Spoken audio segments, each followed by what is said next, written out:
Welcome, everybody. I've got that job of giving you the official welcome. And I first just want to recognise the reach of the Royce, which actually I hadn't, until I saw my briefing, I hadn't fully appreciated. So we've got, if I've got this right, colleagues from Cambridge, Oxford, London, Leeds, Cranfield, Abingdon, UK, AEA, have I got that right?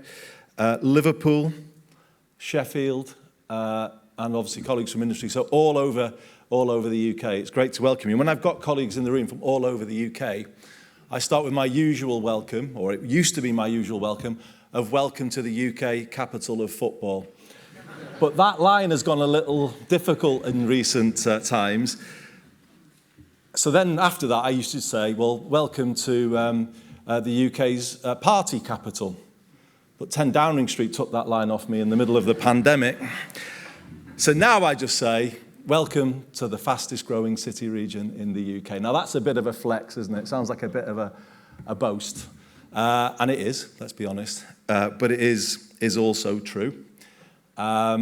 We have had average annual growth in the first 10 years of devolution, so 2015 to 2025 of 3.1%, which is above UK average. That's not happened in my lifetime before. For 45 of my 55 years, the north-south divide was widening.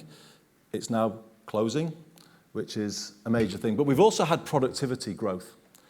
And everything that's come out of this university, particularly linked to materials, graphene famously, but much more than that, has played a huge part in that. I'm going to come on to say something about it. I mean, I start with the boast because the rivalry and the competition. We all know, you know that in academia, don't you? The competition between institutions. It's why this is something of a marvel, this institute, David, that you're all in this room. But the truth of the matter, though we do like a bit of bragging and swagger in this city, as you know, the truth of the matter is it is a city built on collaboration. The B is on the buses for a reason. This is a place that recognises more human progress is secured through collaboration than competition. Now, it's relevant because I think in politics, in academia, in industry, in education, in everything, we were kind of sold for many years that competition gets you further than collaboration. That was kind of the mantra that all political parties bought into. I don't personally think it's true. And I don't think it's going to work in the 21st century. I think it is networks that will get us where we need to get to. Highly collaborative approaches.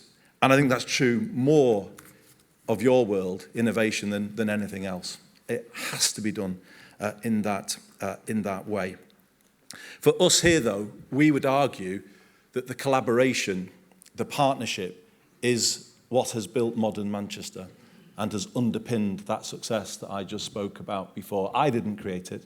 It came long before me, with the partnership between the 10 councils originally. Famously, councils fighting each other, competing. Well, here they decided they needed to stick together. And then with that basis, particularly as the kind of mid-90s turned towards the end of the last century, opened up in a very significant way as a pro-business city region, getting much closer to business. So Howard Bernstein, many of you will know, Sir Richard Lees, really built that collaboration. But then as the city began to change, it was clear that the partnership with academia was crucial. Manchester couldn't get where we wanted to be to sort of reinvent ourselves, because that's what we needed to do, let's be honest. We were the world's powerhouse in the 19th century. We went into slow decline through the 20th century. And it was only at the end of the 20th century that we began this process of rethinking what the economy here could look like. It was highly innovative in its past. Obviously, we often talk about that. But we went back to that, a research-led, innovation-led economy. And hence the partnership with this university, but also our other outstanding universities. And we call it the triple helix: civic, business, academic, leadership, working as one. And that has been the Greater Manchester approach and remains so today, and if anything, is getting even deeper. And it's kind of right that we're in the Dame Nancy Rothwell building, because Nancy played a major part in building that approach. And we will always be grateful to her. And it's right that she's recognised in this way. So I would put it to you, and this is another boast, but I would say I think we are, in Greater Manchester, the most highly networked city region in the UK. We possibly are the most highly networked city region in the world, because I don't think you will find many places. Duncan Iverson said this when he came in to succeed Nancy, that he'd never seen partnership of the nature that we have managed to build. And we're very proud of it. We've recently secured new devolved powers from the incoming government here. And we are now creating, I would say, a one-system approach, not just across the civic side, the public services, but with our colleagues here in the university, in the other universities, in business as well, setting out what we are trying to achieve as a city region in the next 10 years, and then everyone pulling together behind those same missions. That is what is making the difference. Devolution unlocks that agency at that local level. It allows us to do what we want to do, the energy that you need to then innovate in every sphere, because that's what we're doing here. We are innovating in every sphere possible to bring forward the change that this place needs. However, it isn't insular either, and I want to really stress that, and it's why what we're trying to build through devolution in Greater Manchester, the Royce is kind of a wonderful example of it. We are not and haven't been sort of trying to create ourselves as the London of the North and pushing everybody else out of the way. We absolutely see this as a collaborative endeavour. Myself and the Mayor of Liverpool, Steve Rotherham, we left Parliament together to establish English devolution, and we've stood side by side over the years building what we're doing. I want to pay my own tribute to Lou Cordwell, who you're going to hear from later today. Lou will talk about the role of the university in this city. But actually, Lou, as chair of the Greater Manchester Business Board, led a really inspired piece of innovation, which was to become the first combined authority in England, Greater Manchester, signing a partnership with the Cambridgeshire and Peterborough combined authority, with materials innovation absolutely at the root of that, the heart of that partnership, one of the key links between the two places. And obviously we have colleagues from Cambridge here today. And this is the thing that we said to the government, the mayors, across the north and across the country, when the industrial strategy was being created. And I'm glad, David, you recognised the role we had in it. We said, please, number one, don't just kind of slap a label on us. You're the manufacturing place, you're the automotive place, you're the life sciences place, because it's just not like that. The technologies and the research strengths we have in our cities are layered and overlapping, and we are all doing bits of what everyone's doing parts of the same. And then secondly, draw the map where Manchester and Cambridge have got a connection, where Manchester and Sheffield have a connection, particularly in this sphere that we're talking about today, advanced manufacturing. And we've taken a lot from Sheffield, including Professor Richard Jones, but I'll come back to him a bit later on. That industrial strategy needs to be a map of networks and connections across the big city regions, across the universities, where the industrial strengths of this country will be rebuilt through innovation. And that's the kind of approach we take. We are more collaborative as the first wave of mayors in the UK, elected mayors, than we are competitive. There's always an element of competitive, but I come back to that point. Collaboration is what's going to get us where we need to be. And where do we need to be? A country that is growing strongly again, that has much higher productivity than we have at the moment. That is the national challenge. And when I look at the kind of list of things, we can all reel off the things where you need to make a difference for us. Life sciences, energy, construction, aerospace. We can all name the sectors.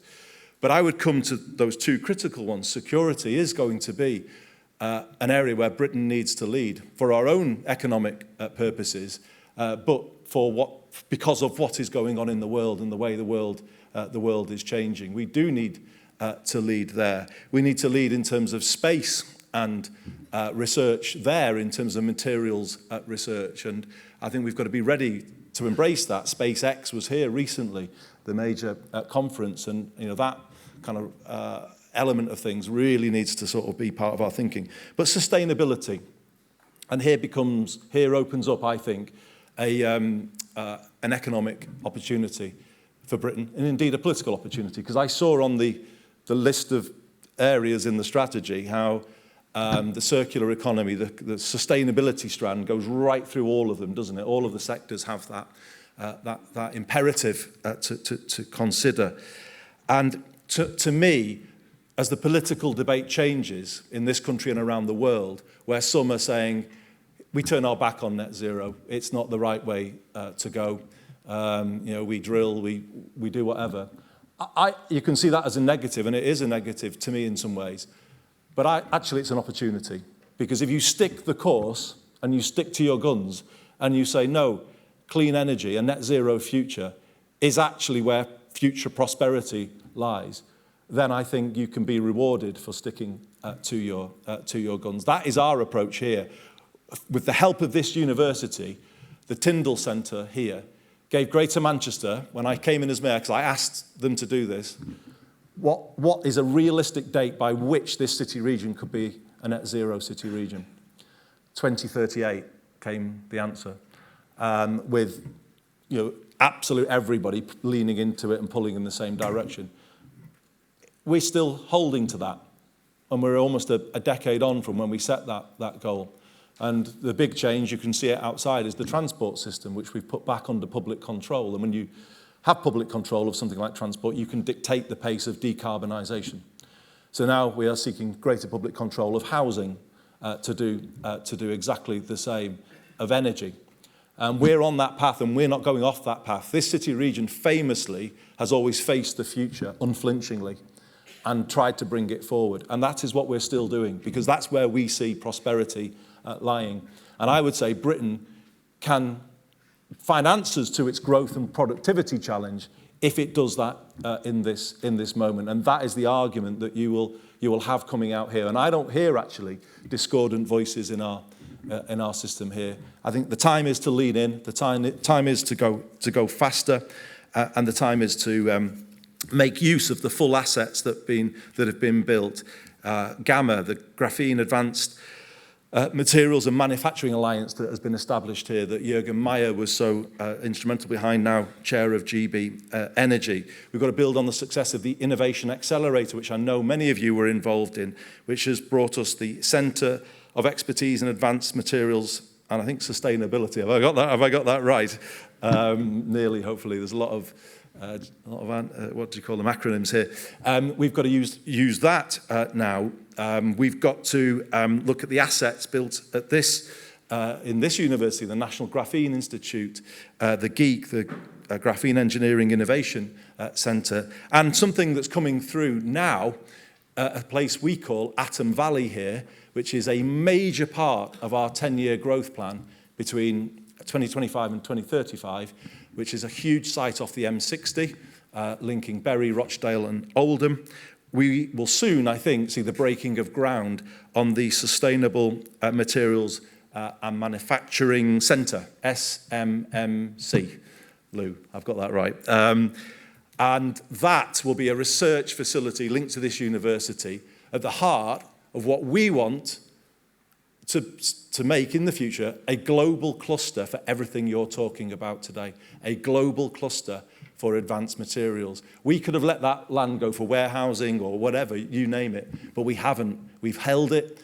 We've got a highest ambition for it. Atom Valley is what it is, where we will commercialise the amazing research that comes out, not just of this part of the Royce Institute, but hopefully all of the institutions here today. But it is something that benefits everybody, everywhere, and that's our vision for Atom Valley. And I come back to Professor Jones because I don't think we would have been doing that without his amazing involvement in all aspects of Greater Manchester life, but particularly on that Atom Valley board that has brought us to this point where we have this vision.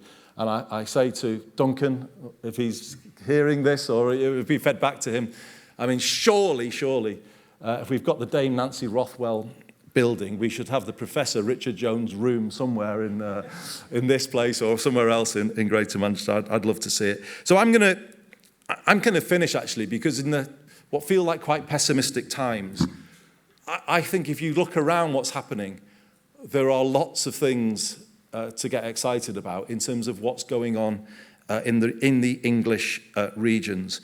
And, you know, I think we are living through something of a political crisis at this moment in time. But I do think it's our model of government and the kind of culture of it that has kind of led us to the place where we've got these challenges in the country at the moment. We had a kind of model of government that was overly top-down, one of the most politically centralised countries in the Western world in the 20th century.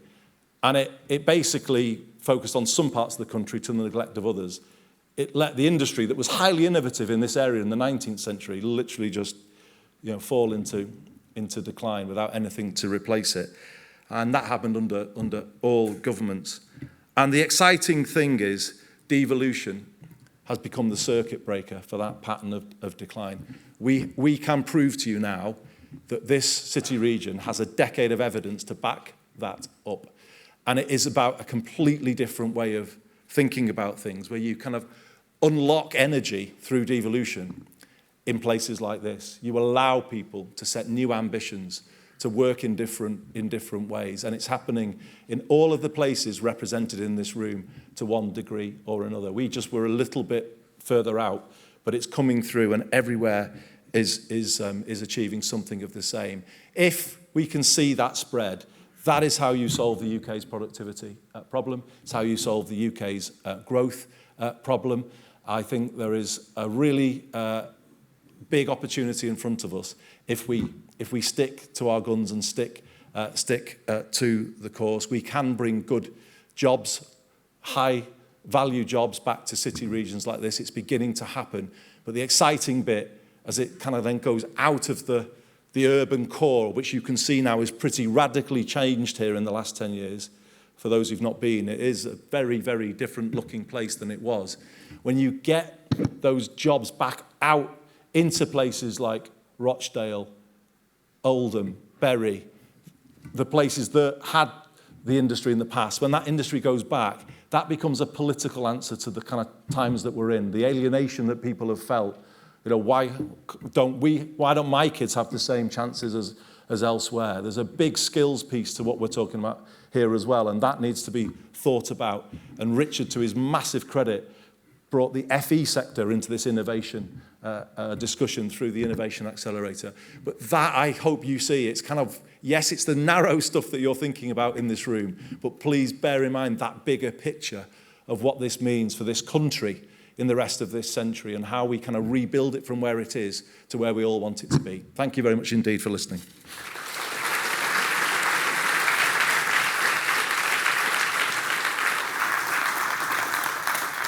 Great, thanks, Andy. You did really well to get through all those acronyms.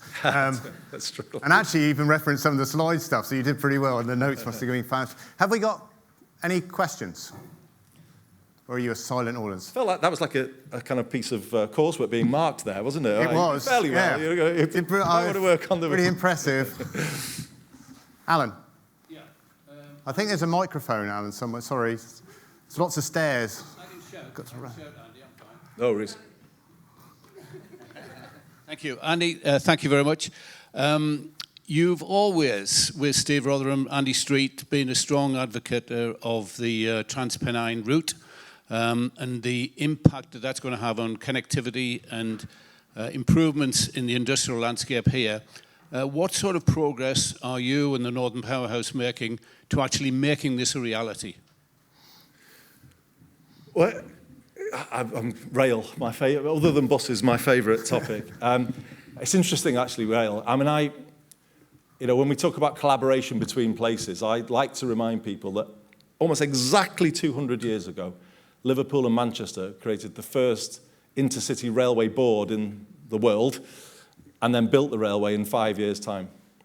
And we do have to ask ourselves, what has gone wrong in this country that we can't do that anymore, that we seemingly have lost that ability? And I do think it is linked to that model of delivery, the centralised system, trying to design everything top down, and and HS2, I think, tells the story of that. Ministers chopping and changing the scheme, the delay. We've got to get better at building infrastructure, haven't we? And then use the opportunity of building infrastructure to bring through the innovation in materials and construction. I was just an aside. I was watching a little film on social media last night of, I think it was a mayor or a government official or somebody in Japan, watching the first maglev train go past. And I don't know if anyone saw this little piece of film, but literally it was a bullet train, but literally it had gone and you could barely. Do you know the maglev was invented at this university? Laithwaite, I think his name was. He came from my former constituency of Lee, and the magnetic levitation system. He was a humble engineer from Atherton in Lee, and he pioneered the maglev, and there it is. But what's gone wrong that we are not innovating in those type of spaces anymore? When were we innovating in rail truly in this country in recent times? I don't think HS2 has done that, because innovation means don't just build the best, you've got to make it affordable and doable, haven't you? Innovation means kind of doing it at a cost that is manageable. The truth is, we are saying to the government, let us do it completely differently. Let the devolved entities now along the line do this. And we've put forward a proposal, Steve Rotherham and I, for a new Liverpool-Manchester Railway Board that builds this railway bottom up. And by doing that, you link the railway to the growth around it. You kind of don't have the chopping and changing, because we just know what we want and we will do it and we'll cut the cost out. And that proposal's with the government, and we were told it would come at the spending review. It didn't, but we are still expecting an announcement this month of a new cross-country Transpennine railway, which actually, the thing the government really needs to get hold of, when you give certainty to a project like that, you allow the innovation then to kind of come through, particularly when it's built more bottom-up rather than top-down. Other questions? Comments? Sarah? Sorry, you're going to have to run down, going all the way back up.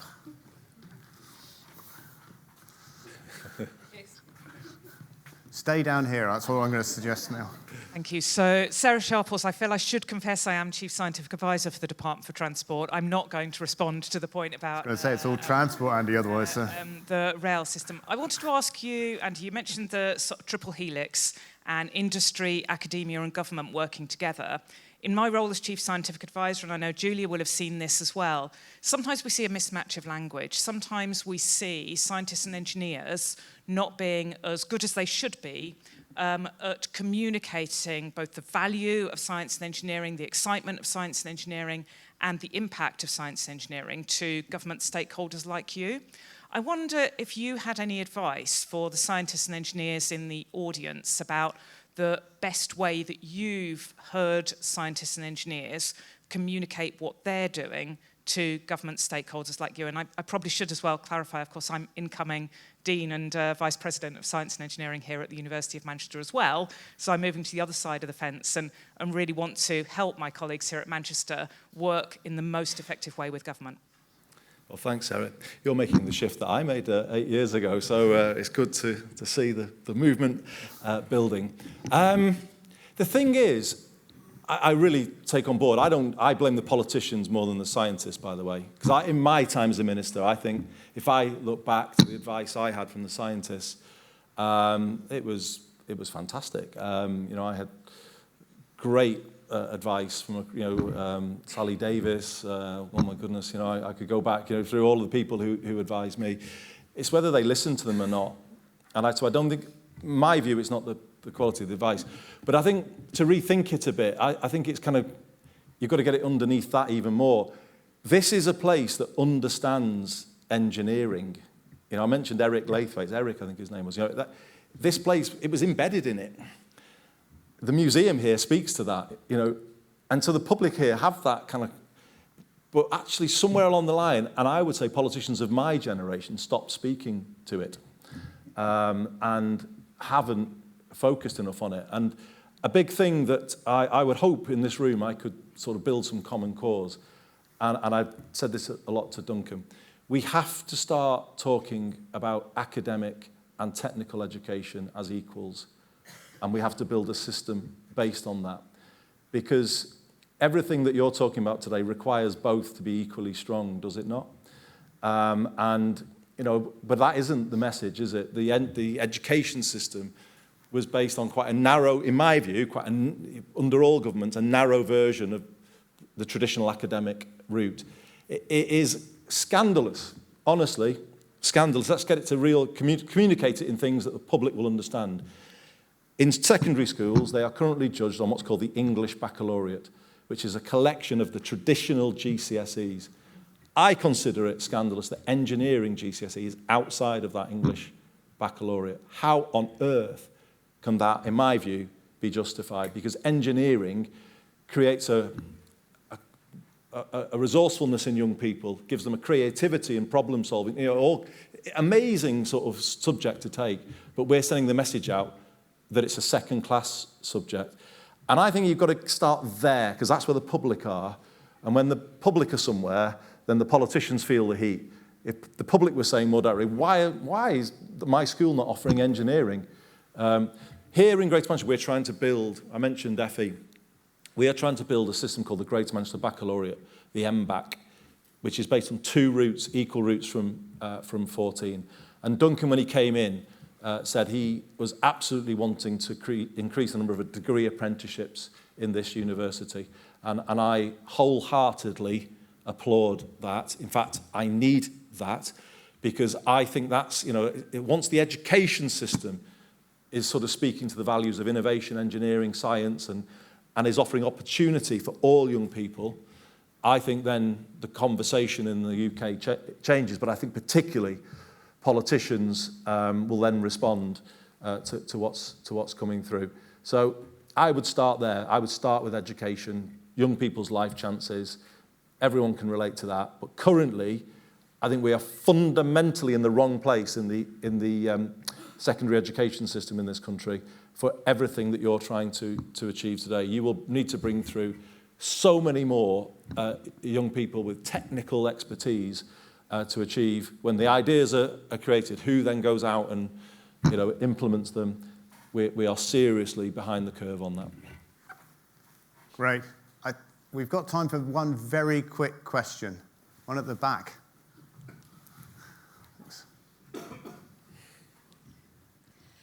Thanks. Hi. So you mentioned Duncan twice. So I'm an alumni in this university. I graduated last year, and I studied MSc Advanced Chemical Engineering. So I'm an international student, so in advance, forgive me for my English, it's not my first language. Very good. My question is, for the recent graduates, because you know about the government regulations, which is changing every day, it makes things harder and harder for the graduates, especially internationals, to start their careers in the UK. For example, personally, I've had work experience before moving in the UK, but in the UK, I don't have industry experience. But we are skilled, we are capable, but we are not being given the same chance, for example, to start graduate roles because of these regulations and visa status. What is your suggestion for us? How can we overcome this barrier? Well, thank you. It's such an important question, and a question of the moment for certain. And let me just say something about Greater Manchester's success again, because we know it has been built on the university's strength to a considerable degree, but particularly because we have in our city, Lou, correct me if I'm wrong, more undergraduates here than anywhere else in the UK. I think this university is still the most applied to university in the UK. And we know that that is a massive card. Well, I play it when I go abroad to try and get inward investment into Greater Manchester, I play that card. I say you've got a talent pool here of undergraduates. Every year, 40,000 people graduate in Greater Manchester. And that is one of our real attractions. And crucially, and the record of this university shows it and others, talent from around the world. And we've always celebrated that here. This city has always been a city that has kind of embraced people from around the world. I often like to say, in the height of the Industrial Revolution and the American Civil War, the city where the workers would not handle slave-picked cotton. This city has always had an internationalist perspective, always. And we stick true to that as we stick true to the other things I was mentioning before, because our economic success is bound up in that.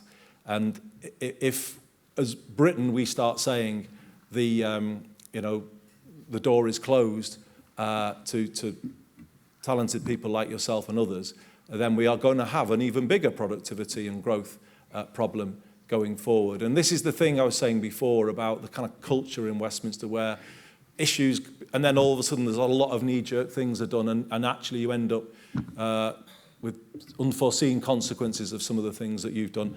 The answer I can give you is we value your presence in our city region, your contribution to it, and of many other international students at this university. We will speak up for you, but also for the university in maintaining what it does and has done, and the difference it has made to the UK economy through the way we've always worked. And it's just this final point, David, about not blowing in the wind of the kind of debates that rage on social media these days and the political climate that we're living in. You know, devolution and the mayors in the cities can be an anchor against some of that, because we don't blow in the wind here in Greater Manchester. We have a path, we have a way of working, we have a course.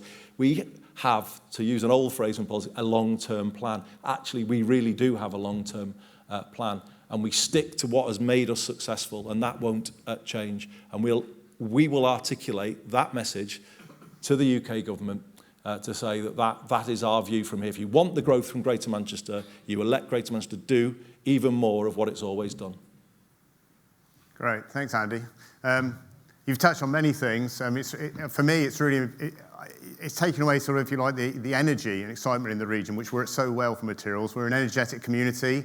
We've got an opportunity leaning into all the things that are happening, I think, in Manchester and the broader region and north. You know, you talked about the built environment, and we're thinking about how we partner there to get net zero into the built environment. Things that we've really struggled with trying to do individually, but looking at scale, we can do that. So look, you raised lots of things. I've got lots of notes. We'll follow up about things as we go forward. But just for now, I think your diary is pretty tight. You better get going. I'd really like to just give you a round of applause. Thank you very much for... Thank you, everyone.